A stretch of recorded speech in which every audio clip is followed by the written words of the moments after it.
All right. Welcome to Chars. This is a podcast about Biochar / plural, powered by Biochar. I'm your host, Don Coyne, and in this first episode, we're going back to the origins of Biochar, to Terra Preta Australis, those remarkable dark earths that inspired a global movement. Most of us know about the Terra Preta in the Amazon, but not many know about Terra Preta Australis. And tracing the path to where we are now, circular carbon systems turning waste into worth. There's no better person to explore that journey than Professor Stephen Joseph, a pioneer who's helped shape both the science and the policy of biochar around the world. So welcome, Stephen. Thanks, Don. Yeah. Fascinating journey. I learned about biochar when I was teaching engineering up in Arnhem Land with a place called Maningrida. I happened to become the scout master, so I used to go out with a group of young men most weekends, hunting and fishing. And one time we went out there, they said, "Oh, we'll teach you about mosaic burning." Yeah. And of course, I knew about charcoal. I was trained as a metallurgist. So off we went, and it was the end of winter, and the soil was damp and the grass was damp, and they lit these smoky, cool fires, and basically after they lit the fires, then the ground was all black. Yeah. And it was very interesting. And I said, "Well, why are you doing that?"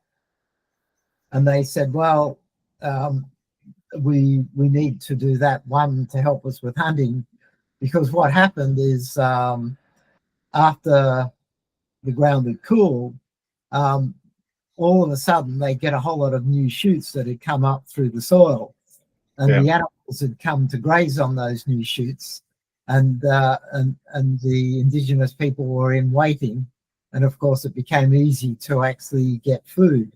But they also had to do that so that it was possible to actually get through certain territory. If they didn't, the grass was so high that it was extremely difficult. And I can't remember them talking about the effects on soil, but they were always on about caring for country. That was really my introduction to biochar. And then my next job was setting up a rural training center in Vanuatu.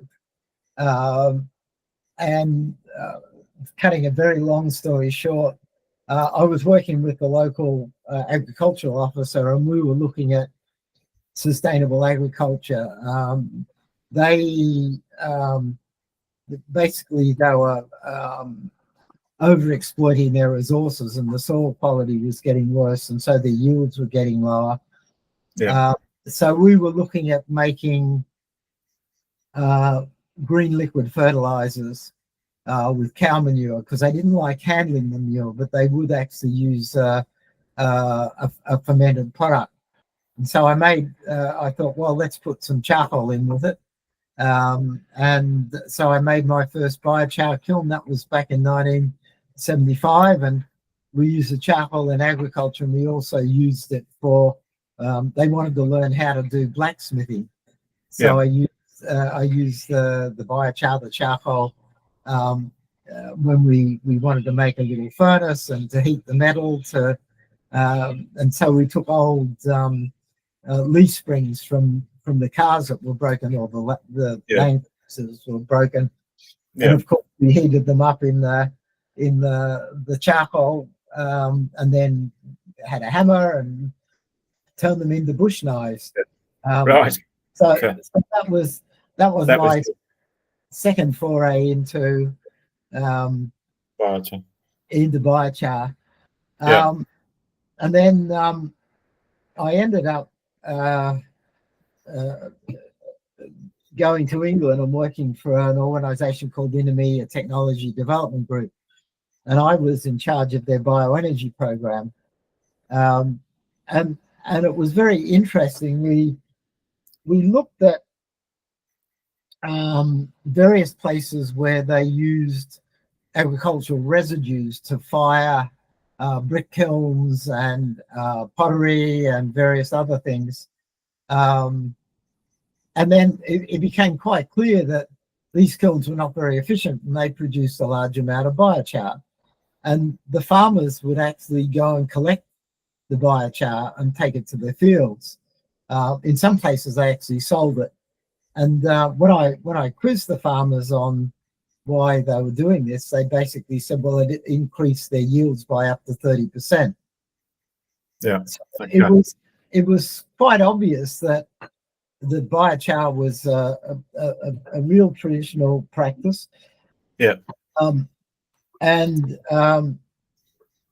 So Mm. cutting about 20 years from the time I did that, my company used to make pyrolysis systems, and of course, biochar was a product of that. And in 2005, it was the International Soil Science Congress in Philadelphia in the USA. And at this stage, people had started talking about biochar. Our company actually made biochar reactors. We had a number of projects that were starting with Rice Growers Cooperative in Australia and the cotton industry, and looking at converting green waste to biochar in Canberra. It was going to be a big project in Canberra. So myself and one other person from the company that I then ran called Biomass Energy Services and Technology, we went to Philadelphia, and there was about 30 people who were interested in biochar. So there was a side meeting to do with biochar. Right. And we decided to set up the International Biochar Initiative, IBI.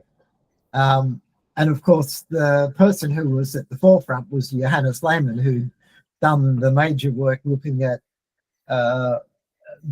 the production and use of biochar in the Amazon.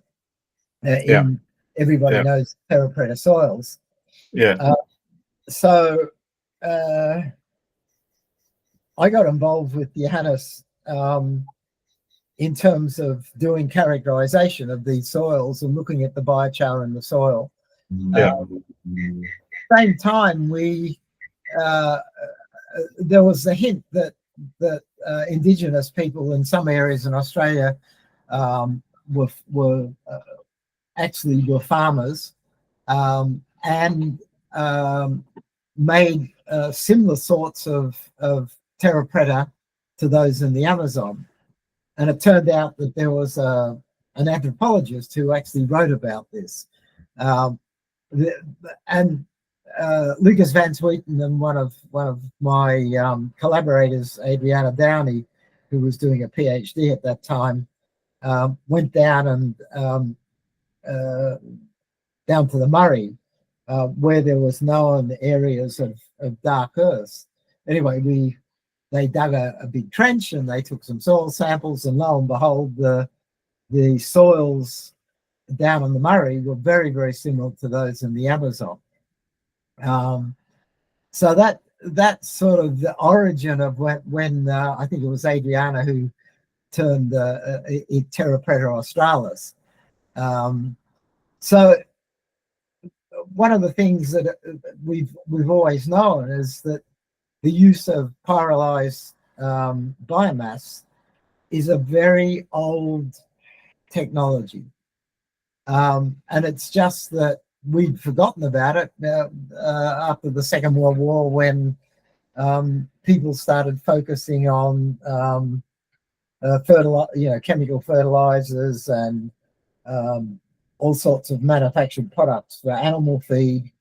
And when we started going back, we found that the use of charcoal in animal feed and in agriculture was also very common 200-300 years ago in Europe. So this whole movement has sort of gathered pace, and we started then looking at, well, how do we actually turn agricultural residues into biochar and persuade farmers to use it, and make products that would give a profit both to the producers as well as the users of the biochar. The next big milestone in all of this was a very big conference in China. They'd been doing some, both the Japanese and the Chinese traditionally used biochar, but there'd been a lot of modern research work done in Japan and China, pretty much starting in the 1990s. We in Australia really started in about the year 2000, although we did some earlier work in the 90s. And so we had this big meeting in China at the Bamboo Research Center. Anyway, the Chinese have been working on integrating biochar and minerals with NPK fertilizers. And at the same time, I'd been developing what was called biochar mineral complex, which was an organic version, which basically you made biochar and then you mixed it with minerals and manure and whatever other nutrient sources like hydrolyzed carp to actually make a nutrient-rich, what we then called synthetic Terra Preta, and later it became BMC. So there was this meeting of minds back in 2010, and then I started working in China, and China's done a huge amount of work. I would say of the 33,000 papers that are now being published on biochar, half of them come out of China. And the emphasis has been one on using biochar to remediate contaminated land, and the second is to replace chemical fertilizers. And so that movement really grew, and there was a commercial company that started building plants all around China, and there was this big movement to make these biochar compound fertilizers, as well as putting biochar into composting. And probably before COVID hit, there was maybe as much as 200,000 to 300,000 tons of biochar made in China. So China by far was the leader in developing these biochar-based products. Unfortunately, with COVID, the largest company ran into problems, and they stopped making they actually shut down their plants. And it's just now that the biochar industry started to really go ahead. And at the same time in Australia, there was a lot of innovation going on. There's been a number of companies who started developing modern pyrolysis systems.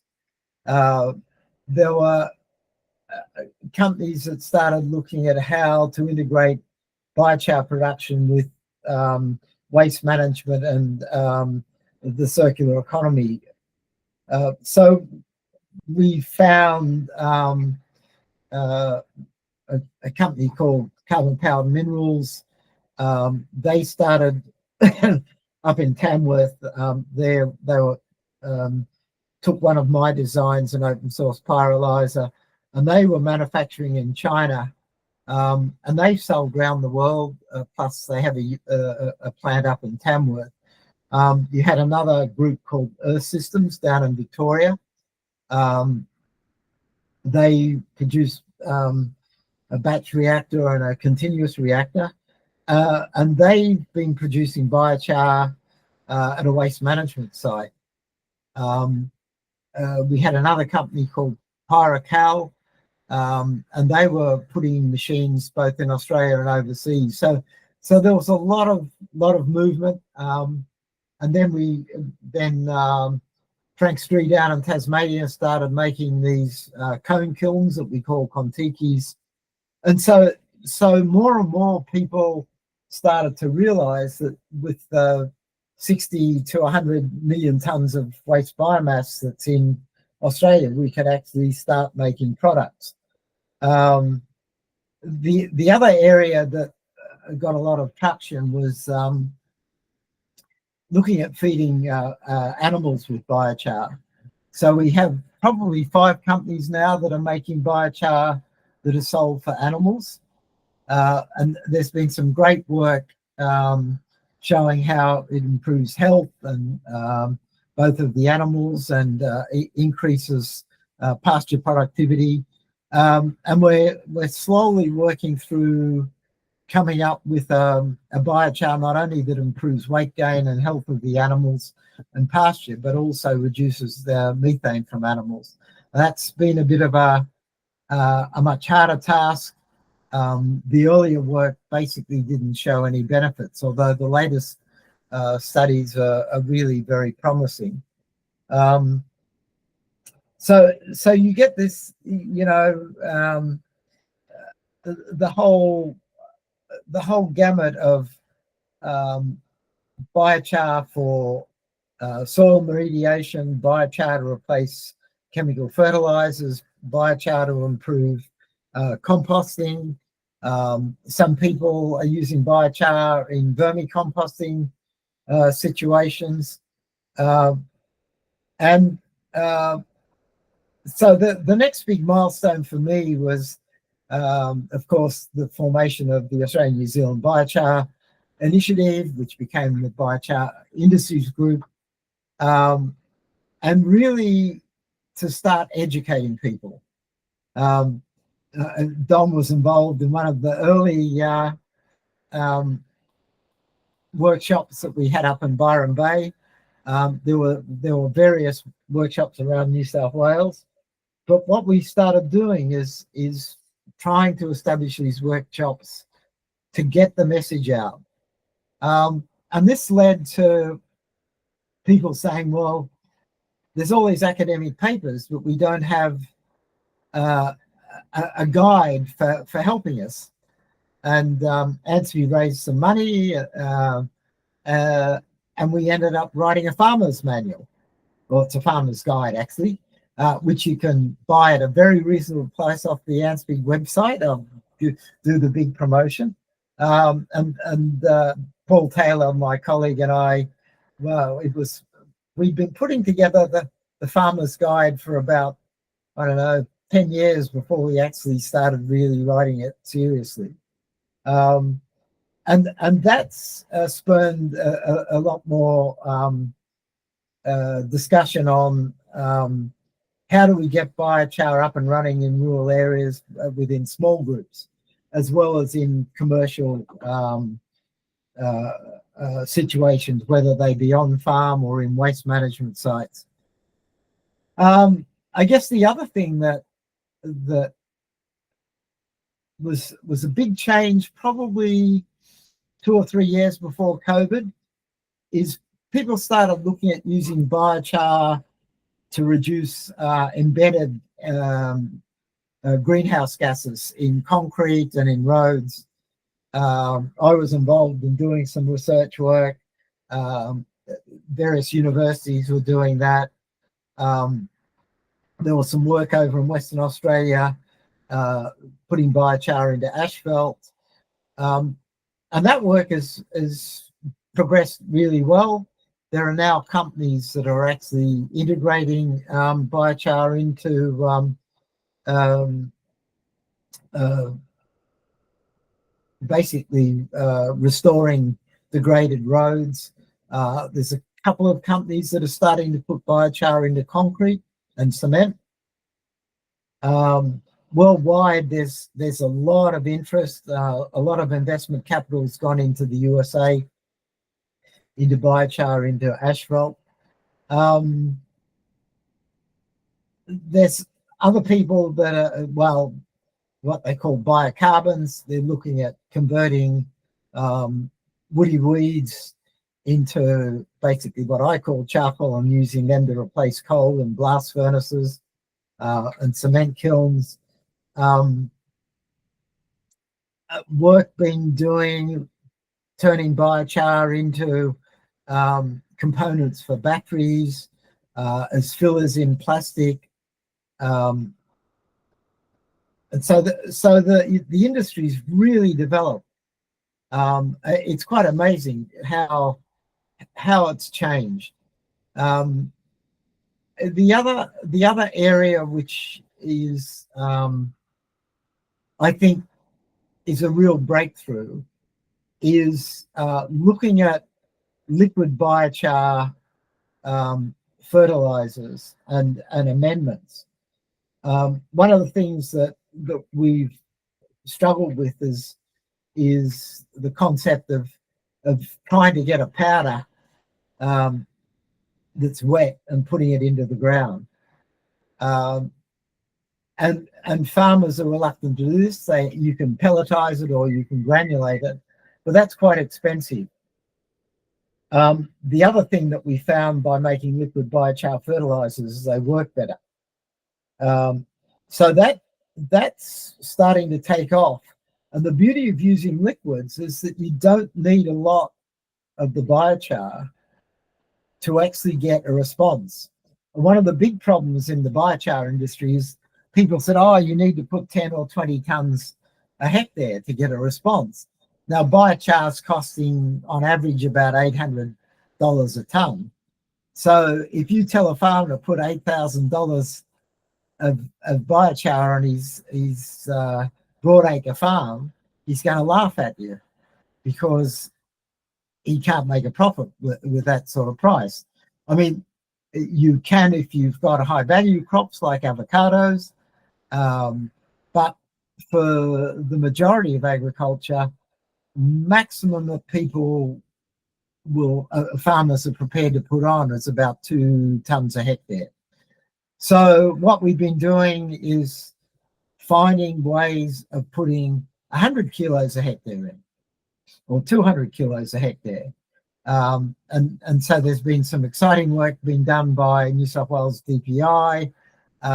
There's work that I've been doing with Griffith University as well as DPI. And now there's a couple of companies that are selling liquid biochar fertilizers.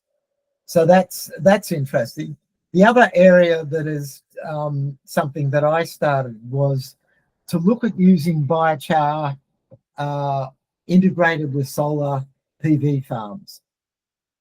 And we just finished a couple of years at Deakin University putting it in what we call regenerative trenches, where we dig a trench at the end of the slope of the solar panel, and we fill it full of a mixture of biochar manure and straw, and then we put a layer of biochar on the top of the trench. And at night time, the water actually condenses out on the biochar on the solar panel and drips into the trench. And we've been measuring all of this, and we find a really big increase in the amount of water that's in between the solar panels, and you can actually increase your crop productivity. The first lot of trials we did was in pasture. So farmers have actually been sowing pasture in the PV farms and allowing sheep to graze in there so that they are not losing that valuable land. But the beauty of the biochar is that you can actually make the PV farm carbon negative. Solar PV farms are carbon positive. They're less greenhouse intensive than, of course, of coal or oil or gas, but they're still carbon positive. So we've been trying to convince companies that are doing PV farms to start integrating biochar and getting carbon credits, and upgrading the soils so that the farmer can actually grow crops. And that's called agri-solar. A group of people have put in a proposal to set up a collaborative research centre for agri-solar. Hopefully that'll be successful. So that's a whole nother area that biochars potentially has a very big market. Yeah. Okay. Yeah, look, Stephen, you've covered a lot of ground there, and I think, you know, you've covered sort of those ancient soils. We had those the earth ovens, if you like, on the Murray River, and then we've gone through to the engineered carbons that you've talked about and given some examples of tech, but also the end use pathways and market drivers. I mean, how do we ensure we're matching the right type of biochar to the right market, do you think? Okay, so one of the things that we did in the Farmer's Guide is to actually give a flow chart about how you actually do this. I'm actually putting together a recipe book at the moment, which basically summarizes all of our experience. When I say all of the collaborators around the world that I've worked with, plus the literature, so that if farmers have a specific soil type, say it might be an acid soil, and they want to grow sweet corn, we'll give a series of recipes that says these are the recipes that we know for this soil and this crop have given a positive response. I must admit, at the moment, I've stopped doing that. What I didn't mention, of course, Dom, which is very important, is ANSPI's, under your guidance, was successful in getting a small grant to work with Standards Australia to produce a biochar standard. And one of the big problems with biochar is getting approval from the regulators. It's the Standards Australia have brought together 3 of the regulators and other experts. Myself and another member of ANSPI board, Craig Bagnall, are drafting the standard, which we then discuss with a group of experts. And that's got to go out for public comment early in the new year. So the recipe book is been put on hold because it's so much work writing a standard. But we wrote the Farmer's Guide to help farmers to choose biochar. We were going to write a series of manuals, but unfortunately funding wasn't available for that. So what I'm doing instead is just writing a simple recipe book, and that's something that I'm funding myself, and it'll be I'm going to make it available for people at either no cost or very low cost.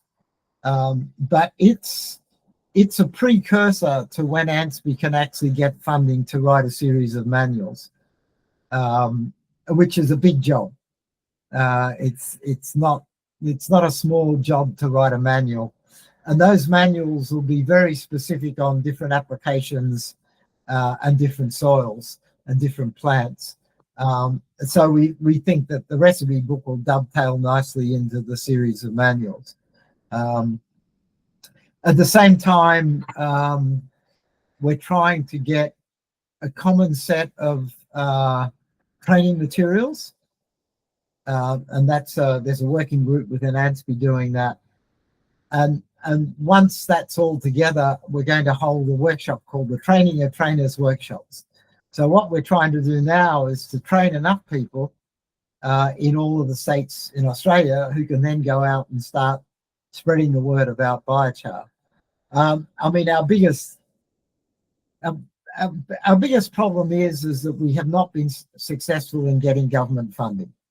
Don led the charge to make an industry roadmap, which is a fantastic publication, which is on the ANSPI website, but we have not been able to get funding to really implement that roadmap. Maybe it'll change in the new year. There's been a lot of talk by the present Labor government. We haven't been very successful in getting to meet the ministers.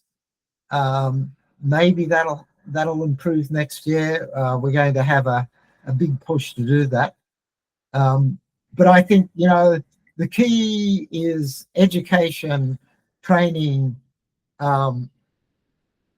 very simple recipes that people can either make up themselves, or we can persuade the manufacturers of biochar to make these sorts of products. That's slowly happening. Some of the manufacturers now are looking at making granules and pellets. Like I said, there's one manufacturer of liquid product that's just getting onto the market. Bunnings have actually bought a solid product that you can buy at great expense. Don, of course, sells straight biochar. I guess the other exciting thing is wood vinegar. We haven't mentioned wood vinegar. It's basically condensed smoke. On the web, you can find a publication that I did with a group of Japanese. There are a number of manufacturers of wood vinegar in Australia now. It's a great product. There's a Pyroag in Bulladila, and All Things Biochar down on the Murray, and Earth Systems occasionally you can get wood vinegar. Is there anybody else who's making wood vinegar now, Don? Did you mention Russell Burnett or? Yeah, All Things Biochar. And Renergy, maybe Renergy in WA, looking to do it. But I think Rainbow Beaver. Yeah, okay. So Peter's starting to sell wood vinegar again, is he? Well, when they start producing, that's at the Katunga Fresh project. Yeah, I understand they're going to be quite a few million litres of wood vinegar. Yeah. So wood vinegar is really interesting. In fact, one of the first lot of recipes I'm putting together is with wood vinegar. I've been using wood vinegar for, I don't know how long now, 20 years in my garden. It's a great product. Yeah. You can use it as a plant growth promoting product. You can use it as a foliar spray. You can put it in biochar, the supercharged biochar. There's all sorts of amazing things you can do. Hopefully soon, I've been saying that for a while, we're actually writing a critical review of all of the research work that's been done on wood vinegar. And hopefully that will be published in the next 3 months. It's just been a bit slow. My colleagues have been overloaded with work. But there are some really, actually there's a couple of reviews that have been done recently. There's probably 300 peer-reviewed papers on use of wood vinegar. You can just go on the net and find out all sorts of things about it.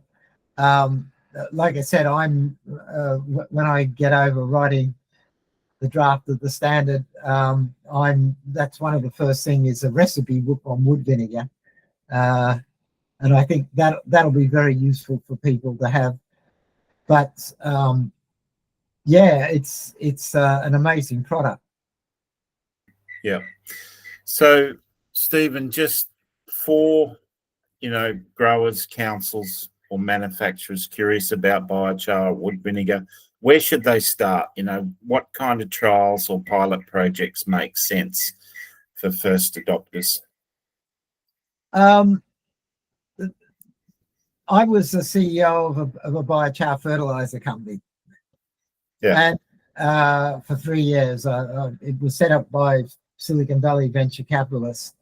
And the first thing I did was to go to Bunnings and look at all the different products, and then to figure out what could I make that I could sell into a local market that would boost existing products and could make me a profit, and that I could market easily. So it's looking at potential markets in the area where you're producing the product, whether it be biochar or wood vinegar or biochar mineral complexes or biochar compound fertilizers. So market first, and then basically make some product. Find a couple of farmers who work with you in trials. I always recommend do your own pot trials. One of the things that you will have to do is to get approvals. So involve your regulator from day one. New South Wales in particular has got very strict laws about biochar. You can get an exemption, but you need to work with the regulator. So biochar, if you want to have a reasonable sized production, it's not for the faint-hearted. I think if you want to make biochar on your farm and use it on the farm, that's the easy way. If you want to make it and sell it in small packets, what's interesting in New South Wales is it's regulated for putting in soils, but it's not regulated for feeding to animals. And so you might want to look at using biochar as an animal feed. And we know that it does wonders for the health and the pasture productivity. Yeah, we've done heaps and heaps of work on that.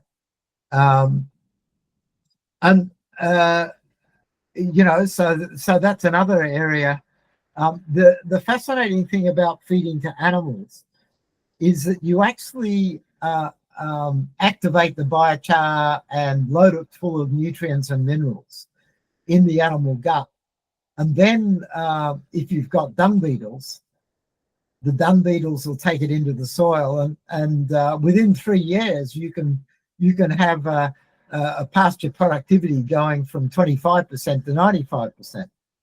And there's a very, very famous farmer called Doug Powell. We wrote a paper called Feeding Biochar to Animals. It's free on the web.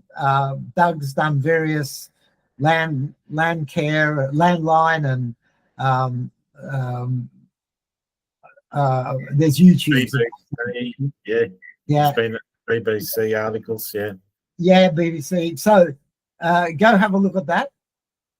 Doug also used the biochar in his avocado farm, and we've written that up. My advice, unless you've got a large amount of money, if you've got significant residues on your property, or there's significant residues that are nearby that you can collect, use the biochar in your own farm, small holding, garden, whatever. Yeah. Actually getting into the business of making biochar and selling it is not for the faint-hearted. Most of the biochar manufacturers in Australia, I don't think anybody's grown rich on biochar. I think the days are coming when biochar manufacturers, especially once we get this standard accepted throughout Australia, I think we're going to see more and more biochar products coming out that are cost effective, but that might be a year or two off. At the moment, biochar products are very expensive. So yeah, preferably make them yourself, use them yourself, unless you're able to get significant capital to build a reasonable sized plant. I think that's the advice. Yeah. Have run a biochar fertilizer company. yeah, and that seems to be the message clearly coming through: is don't just make a biochar, but make a value added product, a biochar fertilizer, or a biochar animal feed supplement. So biochar is an ingredient in a value added product. Yeah. Unfortunately, at the moment, the price that people are paid to put biochar in concrete and asphalt, or to put in blast furnaces, is not high enough to make it profitable for people. Right. Even with carbon credits. I mean, I guess that's the other thing we haven't discussed. I'm working with companies all around the world that go through the whole certification process to get the carbon credits off the voluntary market. It's a very expensive, long process. Okay. Yeah. And carbon credits are great, but again, you need to have enough capital to work through, and it seems to take a year, sometimes 18 months before you get your first credits. And if you look at the companies that have the credits, they're all very large companies with capitalization of $5 to $40 million. Okay. All right.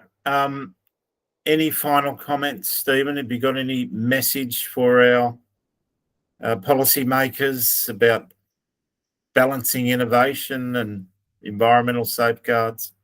Well, where's Australia going with this? Yeah, just to say that the biochar is probably the cheapest form of carbon drawdown. Let's support it. Let's have the roadmap funded. Let's have large-scale demonstration projects to show people that it really is both commercially viable as well as successful in drawing down carbon. If anybody who listens to this knows a minister, whether it be state or federal, that can allow some of us who really do know about the benefits of biochar, then great. If we can get a meeting with the ministers and the ministers' advisors. And really, we've just got to get a lot of people behind us getting that message out. Circular economy.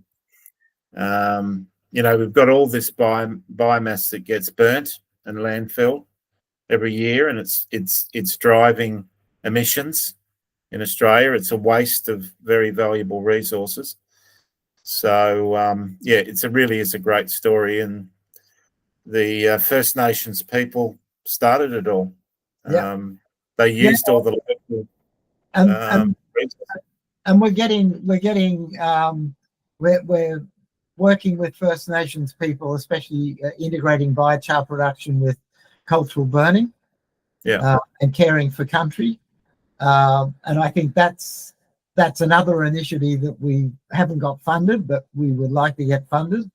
I think there's a recognition amongst some of the Indigenous leaders that biochar could be a way of earning money and getting employment for the young people.